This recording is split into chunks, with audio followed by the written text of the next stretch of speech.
মনোবীক্ষণ polyclinic, চিকিৎসার জগতে এক দশক। এখন এখানে সব বিষয়ে ডাক্তারবাবু একসাথে তলায়। ফোন করুন 7477999515 এই নম্বরে। নওদা থানার মধুপুর কলোনিপাড়া এলাকায় মাছ ধরতে গিয়ে জলে ডুবে মৃত্যু হলো এক ব্যক্তির।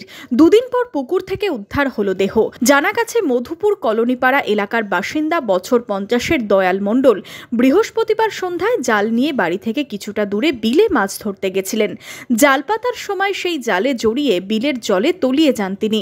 অনেক খোঁজাখুঁজি করেও কোনো খোঁজ মেলেনি তার। দুদিন পর শনিবার সকালে মৎস্যজীবীরা বিলে দয়াল মণ্ডলের মৃতদেহ ভাসতে দেখেন। খবর পেয়ে ঘটনাস্থলে পৌঁছয় পরিবারের সদস্যরা। স্থানীয়দের দাবি, মাছ ধরতে গিয়ে জলে ডুবে মৃত্যু হয়েছে দয়াল মণ্ডলের। 3 দিন হলো, বৃহস্পতিবার থেকে আর কোনো নেই, খোঁজ নেই।